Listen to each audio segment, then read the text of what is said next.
Leslie, hey, We did it. we got you in. We did it. You look beautiful. Oh, thank you. Yes. And you're wearing your favorite color, right? Gray? Yeah. Yes. I was like, it's just the truth. I guess it's not the most exciting color, but I love gray. I'm moving soon, maybe this week. I don't have an exact date yet. And everything's done in the house. My furniture's gray. I have these like bluish gray curtains. I'm like, I guess I really like gray. Gray. Me too. For the color palette for my house, the walls, I prefer gray. Like that's any house. Like it's just easier to put. I don't know. I don't like the tan versus the gray. The gray to me it's more updated. I don't know. But anyway, let's go ahead and get right into it. I did a brief introduction already of myself, but I'm going to go ahead and let you do a brief introduction.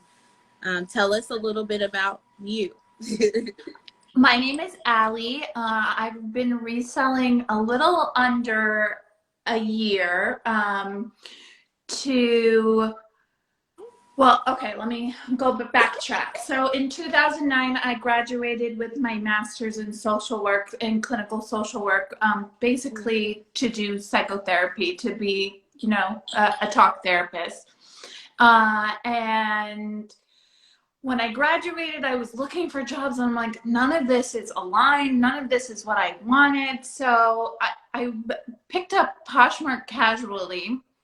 And then I guess like so many of us, we just get sucked in, and before we know it, we have our own business. But that's when I really learned, like, hey, I'm capable of running my own business.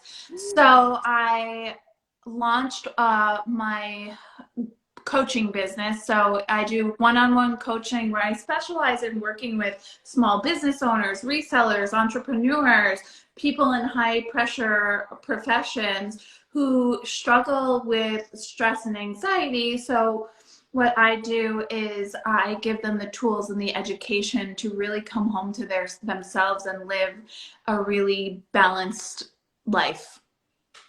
That is super important. I mean, that's what I stand for. I'm telling you, like I was telling you before when we had our conversation before the live, like really, like your mental is super important. Anything that you're going to do, you got to be thinking about that first before it happens, right?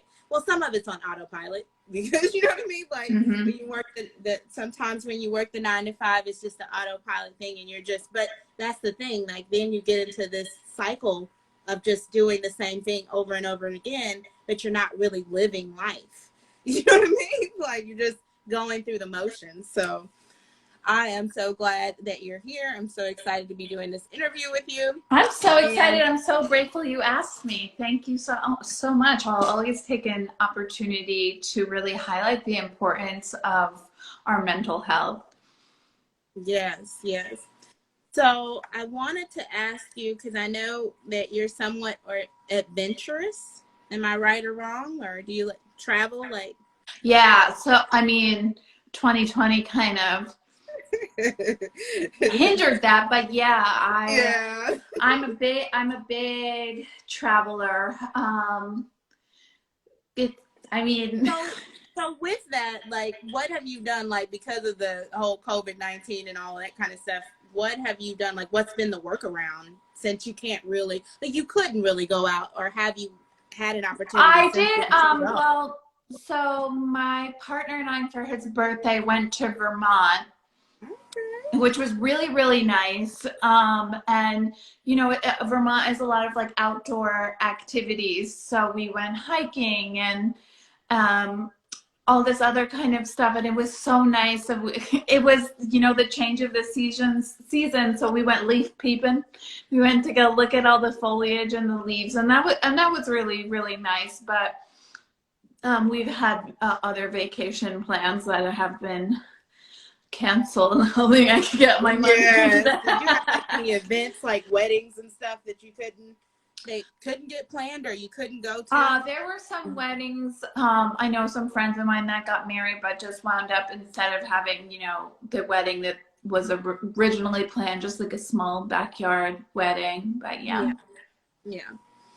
So I was gonna say, tell us a little bit about like your upbringing, like how, your childhood and how you came up and then decided to do what the field that you decided to go into. Yeah. Okay. Oh gosh. Well, you don't have Big to make question. it long, but yeah. Yeah. Let me try to do the elevator version.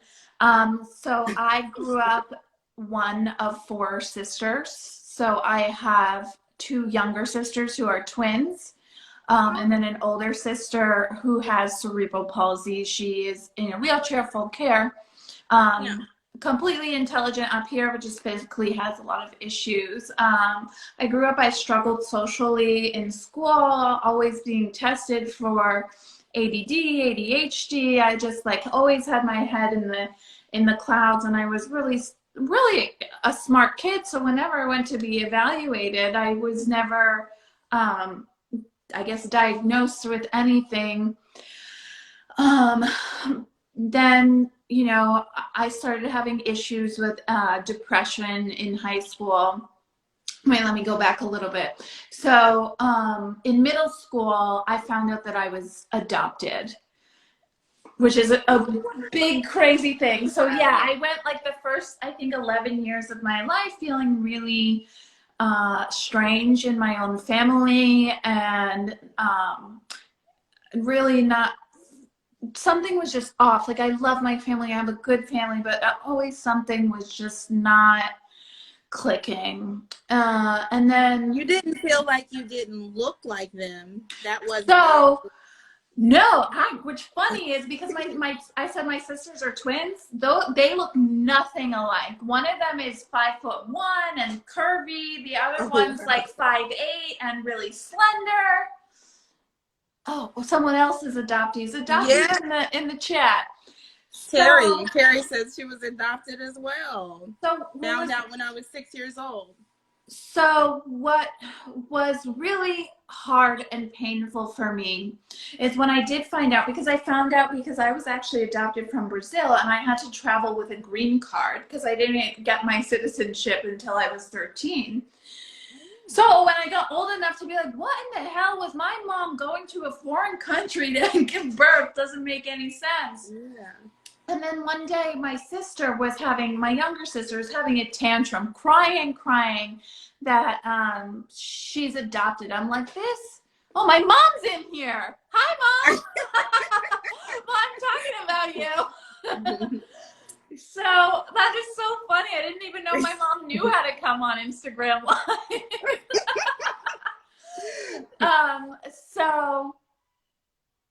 Oh, I hear her laughing downstairs. That threw me off. Okay. So anyway, now she can comment and stuff. I hope she doesn't know how to do that. Okay. So when my family really didn't want to talk about it. And especially my dad, they had good intentions, like that they never wanted me to feel like anything except their daughter. Right. So but the thing is, we couldn't pretend that it wasn't real because it was real. And I needed the space to talk about it. And as I got older, like depression and anxiety really started becoming a problem in my life. People are saying hi to my mom. So it wasn't until I was much older that I linked or was able and gotten the education to link that adoption for a lot of kids, especially kids separated at birth, your body registers that as trauma. Right? We can think about it like this. When we're born now in hospitals, it's all about like skin to skin and all about this like bonding and connection because mommy and baby need those, my mom says hello, need those chemicals. Right. So It was really empowering for me to learn that there was nothing wrong with me intrinsically. Something happened to me. And finally, my family, like, we were able to talk about it um, with therapy, a lot of therapy. Yes. We were able to talk about it and have an open dialogue about it. And now they can understand my complicated feelings about having been adopted and how that affected me psychologically. And I also got a lot of help, right? We said on our call, Brittany, before we got on live, that people need people. And that is really true. We are social creatures, right? We are neurobiologically designed to be in community with other people. So to feel seen and understood and validated in your own family is really, really important.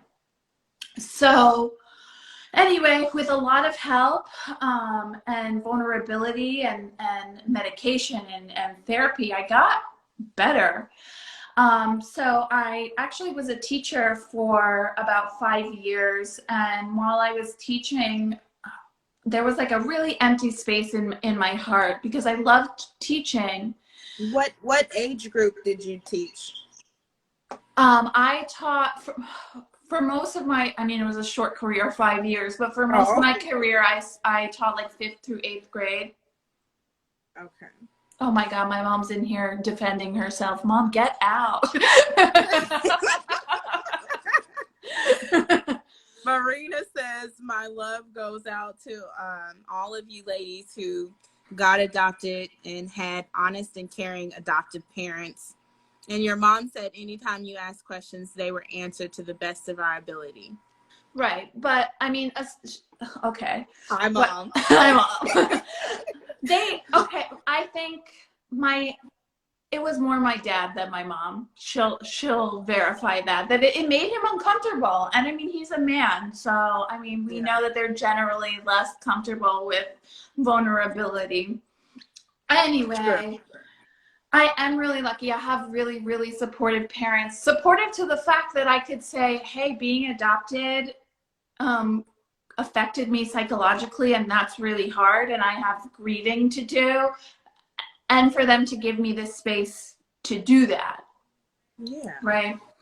Anyway, my mom being in here has thrown me off so much. I'm sorry. I didn't expect her. Anyway, so when I was teaching,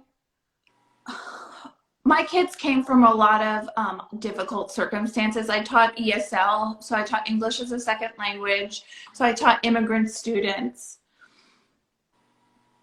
So, Mom, I want to type. Mom, stop! It's done. Oh my God, she's banned from all lives forever. No, your mom said no. He just wanted you to be normal. Yeah, thanks, Mom. Anyway, none of us are normal. None of us are normal. No, right? Like, I mean, we all have some type of issues of some sort anyway. So right. Well, everybody's I think when he said he wanted me to be normal, it means like normal like his other kids. Oh, Margaret, Dresden Avenue, Margaret, I love you so much. She is so. Yes, I did teach ESL. So I taught ESL. So. Okay. This is the most disjointed story ever. I'm so sorry, Brittany. So, my kids came from really a lot of difficult circumstances, and someone says, "What's the topic?" We're not sure. Just roll with it. Mental health. We're talking about mental health. Yeah. No, don't be sorry. So when I saw that my kids' hearts were hurting and they needed another kind of support, right? That for me, teaching them education, like curriculum wasn't that important to me anymore. I wanted to make sure that they were okay. Yeah. In a different way. So I went back to school, and my plan going in was that I was going to work with students, which, you know, life never goes in a straight line. So I got my MSW, and for my internship, I was at a college counseling center doing psychotherapy with college students, which was one of the best experiences of my career. I loved working with that generation. A lot of the diagnosis that I worked with was stress and anxiety and depression, which was something that I personally had a lot of experience with. So when I graduated, so exactly, someone said being a teacher and a para is to be an educator, therapist, everything else, a parent, a nurse, everything. And now, so I went to school, I got my MSW. After graduation, I traveled for a few months. And when I went, like, settled down, I was like, okay, it's time to get a job. Nothing was speaking to me. I was like, you know, I didn't leave one career that wasn't fulfilling my heart to jump into another career that's not fulfilling my heart. So Poshmark kind of jumped, like, fell into my life. And I was like, look at me running a business. And then I was like, well, okay, so I started growing a following on social media. And listen, I'm all for the reseller tips and tricks and whatever, but that exists already. You don't need me to tell you my favorite tape measure. You don't need me to tell you, to buy free or to get free packing supplies. So I was like, how can I stand out in this community and bring value? That was my whole thing. I was like, I'm never going to last on the, Poshmark thrifting, reselling corner of the internet if that's all I was talking about. I don't have that much to say. Yeah. So I started talking about running a business and mental health, and people were really, really responding to it, especially during COVID. Anxiety was really high.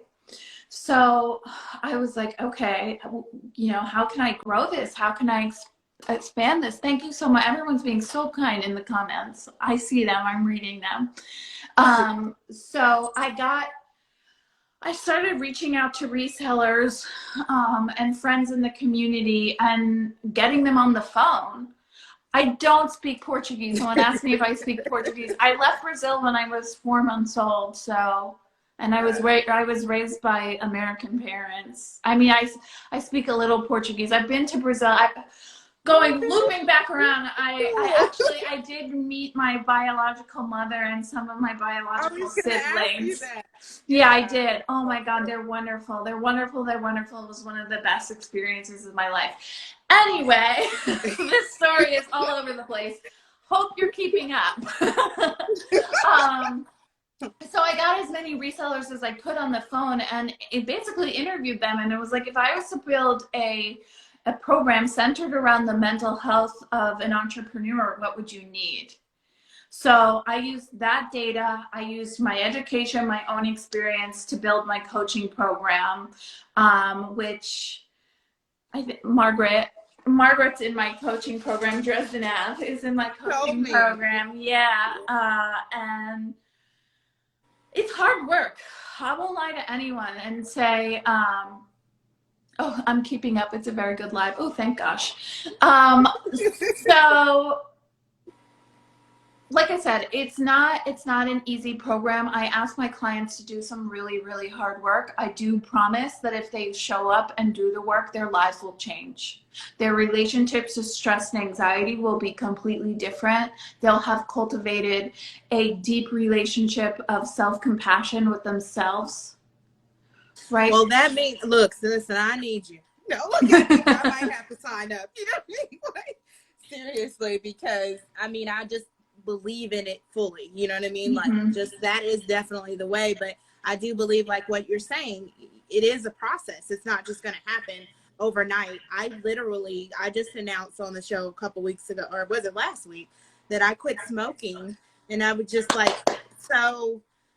But my thing is, I don't want to I've done this more than once. I know how to quit. Yeah. But the problem is, it's deeper than that. why are you continuing to go back to that same thing? Because that's your comfort zone. You know what I mean? Like, I want to get behind what is making you want to go do that. You know what I mean? Like, I don't want to just quit because I know how to do that, but I don't want to just quit. I want to quit and become whole. So that way I never need it again. You know what I mean? Like, Right. it's been a crutch, you know, just to be Right. honest. When you get stressed, it's just been something that I've always used, you know, but I don't want to Well, be what in I'll that. say, can I give you my insight? Yes. Okay, the reason why we do anything, whether it's smoke or drink or shop when we probably shouldn't or eat when we're not hungry, right, is because our brain is always seeking safety, right? And so when we're uncomfortable, when we feel scared, when we feel just not right, we're always going to be reaching out for something Yes. to make us more comfortable. The trick to everything is letting yourself sit in that discomfort because it's not going to kill you. No. Right? What will kill you is smoking. Right. That's true. Right? Yeah. So, and we're conditioned, right? Just like you said, these things, you didn't become addicted to cigarettes overnight, right?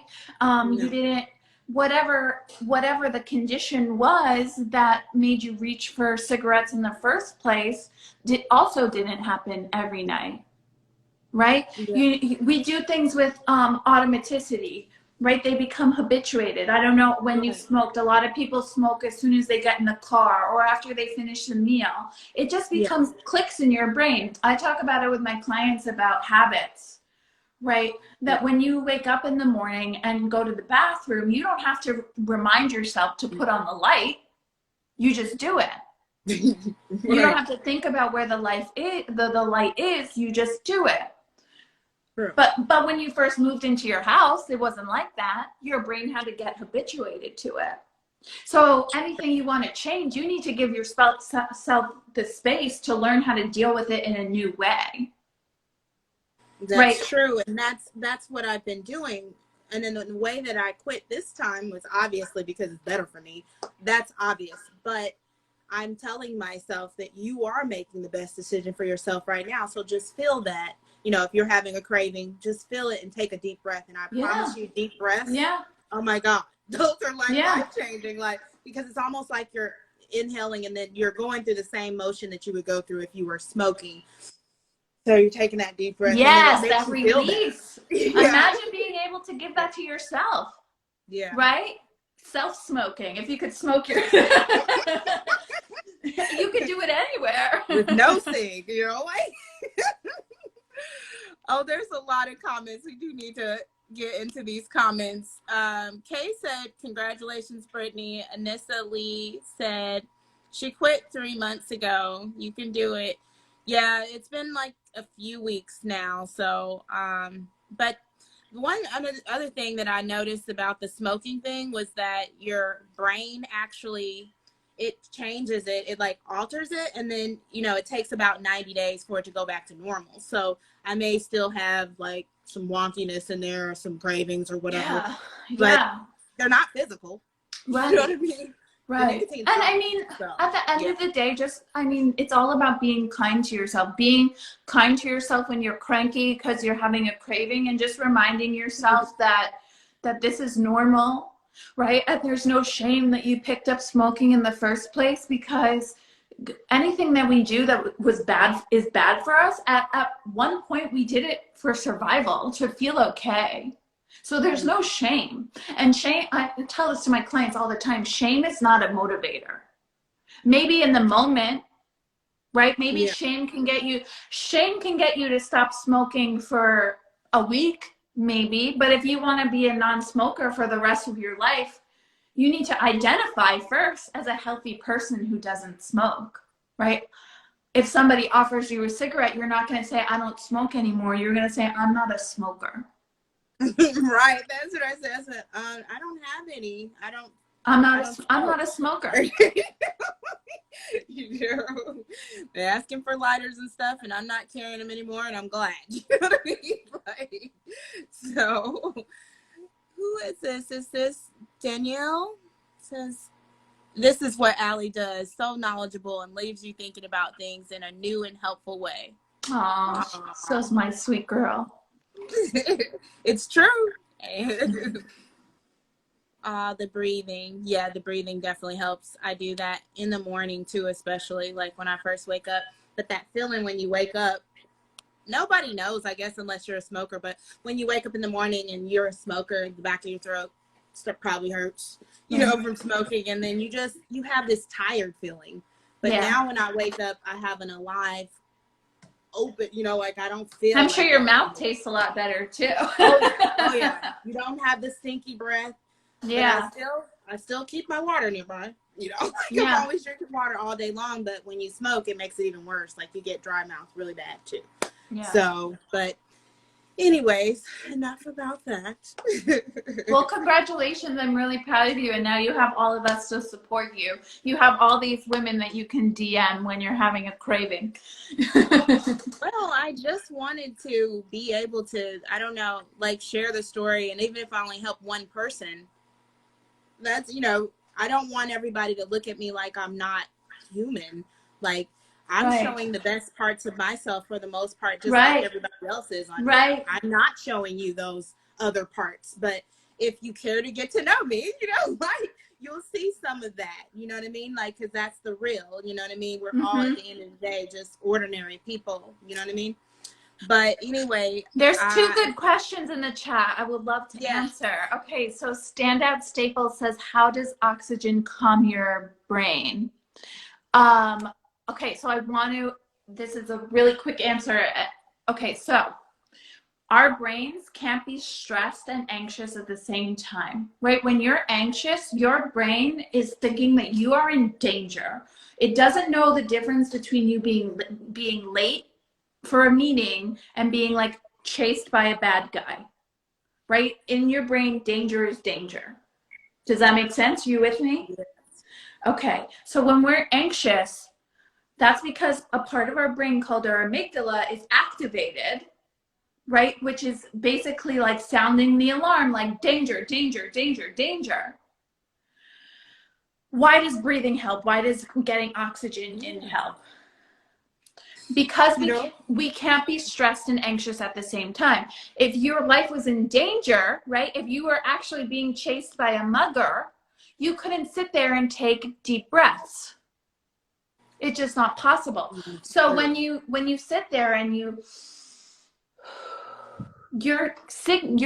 letting your brain know, you're giving your brain a message, we're not in any danger. And when you have a breathing practice, you are creating new neural pathways in your brain, like strengthening it like a muscle. So the next time you're in traffic, your brain already knows, hey, there's nothing chasing us. We're just late. This isn't dangerous. It just sucks. Yeah. That is good advice. I mean, so would you recommend doing the breathing techniques every day? Oh yeah. I mean, okay, I don't like things like every day because then people start to feel bad that they missed a day. There's so many things going on in the chat. I'm trying to keep it up. But yeah, I do think even if it's just 3 deep breaths before you pick up your phone in the morning, that's something. My favorite app for meditation, for breathing is Insight Timer. On my Instagram, on my feed, I have a few different breathing exercises that you could try.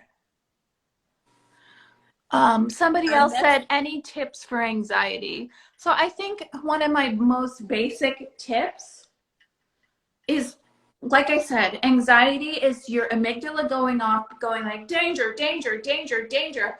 It's your job to not let the anxiety and your amygdala take the wheel. It's time for you to take the wheel. So your responsibility when you're feeling anxious is to remind yourself that you're not in any danger. It's not dangerous. It's just uncomfortable. That's the mantra over and over and over and over and over again. I mean, I have a whole lot of tips for anxiety. I have a whole program built around it, but I think that's a really basic an important one. This is not dangerous. This is just uncomfortable. And also I like one called Thank You Brain when you're anxious. It sounds counterintuitive to thank your brain when you're anxious. But if you remember that your brain's one job is to keep you safe, when it's worrying, it's doing its job, right? So it's like, thank you, brain. I got it from here. You're doing a really good job worrying, but I need to get my 30 items listed. Right. Right? So, do you want to answer the one that's on the screen and then we Sure. go? Have you always been a positive thinking person, or have you struggled with some challenges before? So like I said in the beginning of this interview, I've had a lot of challenges and definitely not always been a positive person, and I'm still not always a positive person. The thing about me now is I've cultivated a really deep love for myself, right?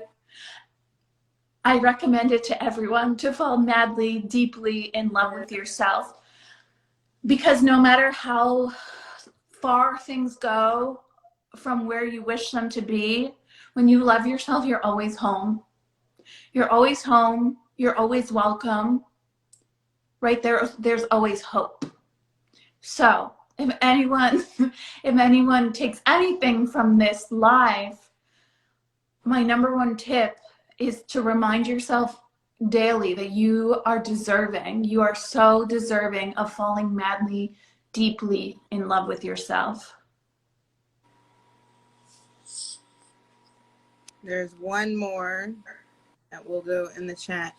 Brittany, you should block this guy. I think he's a spammer. Okay, I don't know who that is. Okay, so I thought that was another question, but we have some comments then. Break the loop of anxiety. So cool. Thanks, Ellie. That's what Marina said. Girl Glow said, I get anxiety all the time, especially doing lives.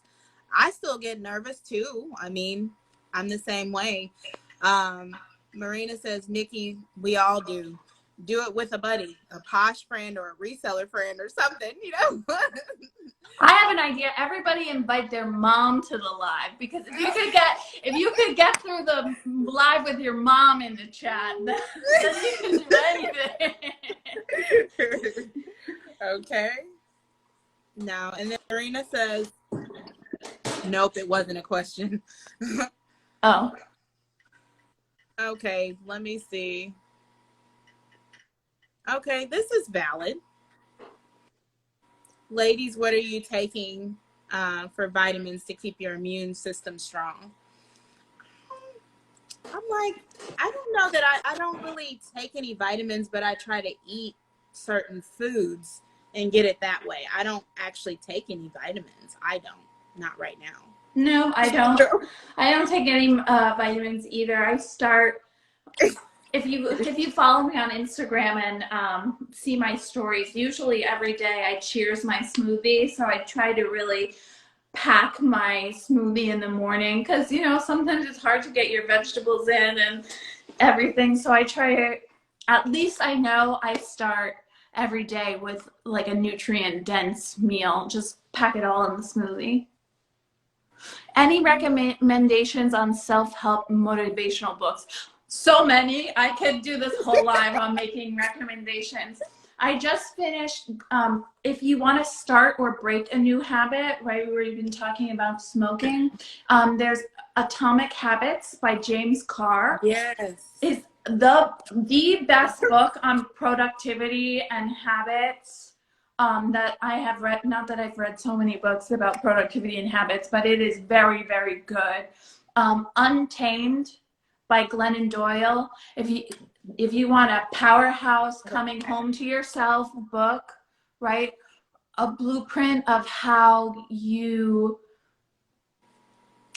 that the only person that you ever look to for the most important questions in your life is yourself. That's Untamed by Glennon Doyle. It's kind of like a self-help memoir. It's really good. Anything by Brene Brown. Braving the Wilderness by Brene Brown is one of my favorites. That one. Braving the wilderness. I'm like writing it down. Yes, Margaret said that's the one you want me to read, Untamed, right? Yes, you have to. Everyone else I suggested to, but she has to read it. Now, I know you said you had a lot of tips that you could give, but maybe just because I know a lot of people obviously have, do have some type of anxiety at some point. So do I. Yeah. And that whole slow down thing, like I need to take a break. And sometimes I don't know that I need to take a break. And I know that's a lot of us resellers. You feel like if you take a break, you're going to get behind and things are going to stack up. And then that's where the anxiety comes from, especially for me. Okay, let's talk about that. Look, because I'm like, man, if That's I don't really do that, important. then this is going to happen. Yeah. So what do you suggest, since that's like one of the strongest things I think it is, like just taking that break, what is maybe some tips that you can give for that specifically? So I think Brittany, if 30 items a day works for you, then go with that. To me, that sounds like far too many, first of It is a all. lot. But our brains like certainty, right? So if you're an anxious person who finds it really hard to slow down, having a structured day is really important, but also being flexible is. So I would say structuring your days in ways that you're making sure that you have time to check into yourself, with yourself. Okay. How is your body feeling? What is your heart doing? I lost my train of thought. Sorry. It's okay. It's the comment. I mean, I'm so glad. I'm so happy of all the comments, but I keep reading and thinking I'm just not the best multitasker. I'm not either. The lives get me for that. And then people probably think I don't care, but guys, I do. I just can't seem to get to all of them. So what would I would say is starting with small manageable goals, right? And then once you hit the small manageable goal, increase it. But if you've packed your life so busy that you don't have time for yourself, or it feels bad to slow down, that's something that you want to look at. Because when I look at our health, right, I have a little pie chart that I use, right? We have our physical health, our mental health, our emotional health, our social health, our environmental health, and our spiritual health. So when we pack all our effort and all our intention into one aspect of our lives, the other parts of our health start to suffer. And that's not okay. So if we're in our posh room trying from morning until we go to sleep, and we're not seeing people, we're not checking in with ourselves, that's not healthy, right? Maybe your financial health is better because you're making more money, and that's fine, right? But we can't sacrifice one part of ourselves to put all our effort into one thing. Trying to get to all the questions. I hope that did that help with your question. Also, what I would say is, it's okay to be uncomfortable when you know that you need to take a break, and that makes you uncomfortable to think of taking a break. It's okay to be uncomfortable. Like I said before, it's not going to kill you. What is going to kill you, right, is working yourself to death. Right. And stuffing things down and not feeling your feelings and not living your life. Yeah. Right. No, at the end of your life, you're not going to care how many items you got listed on the internet. Right. That's not going to be what's important. So it's okay. It's all right to be uncomfortable. Breathe into it. Someone says, Allie, do you plan on having a podcast anytime in the future? So I used to host a podcast. It's linked in my bio on my co-host. It's amazing. I'm so proud of it. I don't have a podcast now, and it's not on my radar. I'm really trying to bulk up my coaching business. So I really appreciate if you were into the things that I was saying, if you would check out my website after we're done. Here on this live. Look, I already checked it out, but I'm serious. I probably will sign up for something because I like to keep in tune with, with myself. You know what I mean? Like, don't look I at would love to nothing. have you, Brittany. I would love to have you. Yes, yes. Margaret said the podcast is so good. I wish it never ended. I know. So I co-hosted it with a really good friend of mine, and our lives just got really busy. And then COVID happened, and whatever. Have you always been so amazing? Yes. Since birth. No. My website is wildheartcollective.us, and it's linked in my bio. Thank you for all these kind messages. I love your vibes. I love your vibes. So I love the whole vibe of this life. Me too. I mean, anytime you can get the whole point of this is not for me. Motivational Mondays is not for me personally. It's for me to give back to you all. You know what I mean? In some sort of way. You know what I mean? So if this is helping you, then I will do more stuff like this. You know what I mean? Which it seems like it is, because mental health is super important. But it's all about, I don't know, self-care and caring for yourself first so that you can give to everybody else. So you can be present for, other things and for everyone else. You know what I mean? So look at my mom. We don't have to kick her out. And she said, and I get to have her in my family. Oh, you could come to the lives anytime, Mom. Aww. So anyway, I don't think we have any other questions left, but you kind of gave everybody an idea of where they can find you at, right? Yeah, so I'm at wildheartcollective_ on Instagram. You can always send me a DM if you're struggling with anything. If you need like a tip, I'm here for you.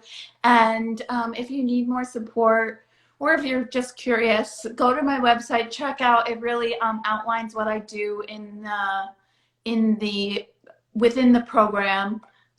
And if you have any questions about what it's like, I'm nominating Margaret to field questions if you want to. So it looks like there's some questions. So the coaching program is 12 weeks, one-on-one Zoom calls with weekly homeworks to integrate into your life. Yeah, Margaret, I'm sending everyone to you if they have questions about the program. I hope that's okay.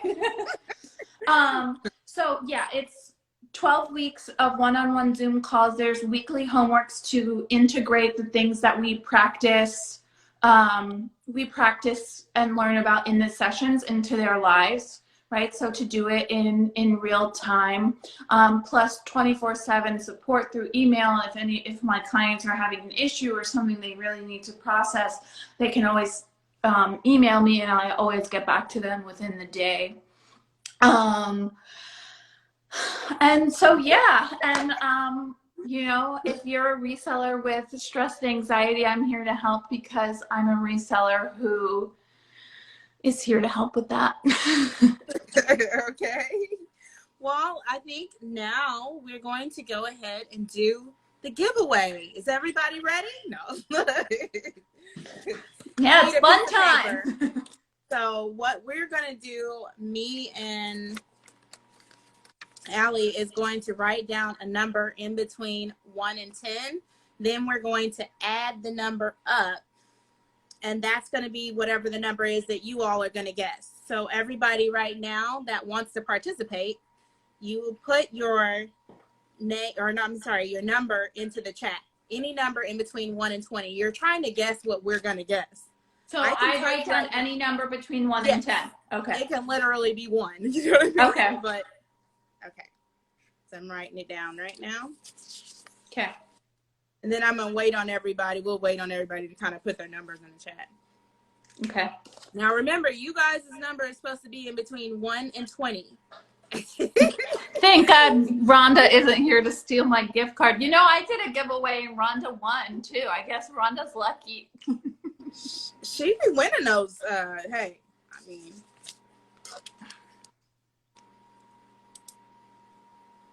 Still coming in.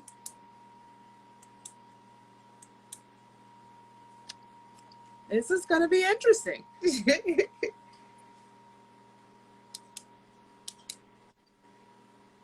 Now, wait a minute. Is you want 19 or 20? One number. In there twice. Miss in charge. Pick one number. What's your number? You go right. 1, 2, 3. No, you can't type every number. One number. We going with the first one. So, did everybody get their numbers in? Anybody else? Going once. No. Going twice. All right. I think that's all the numbers. So, we're going to do a reveal. 10. Who guessed So 10? who got 10? Let's see. Did anybody actually get 10? I don't think so. No 10. Oh, that's interesting. Wait. Yeah, no 10. No 10. So who got 9 or 11? Or should we just do it again? We could do it again, yeah, and see if somebody will actually get it. Okay. Because we have time, so we can do it again. Okay. Margaret wrote 10. Somebody wrote 10. Well, if somebody got 9 or there's 2 people, well, let me see. Somebody got 9, and I think 9 will be the closest, though, to 10. So technically, that would be the winner. Okay. Price So is who Right got rules 9? the closest without going over. Miss in charge. Was that her first one? Yeah, I think it was. 9 Yeah, was her first 9. one. You didn't even have to do all of that. See now? Okay, it was close. So you will get, I will DM you, and you will get either a Starbucks or I can do Amazon gift card for $10. Congratulations. That's awesome.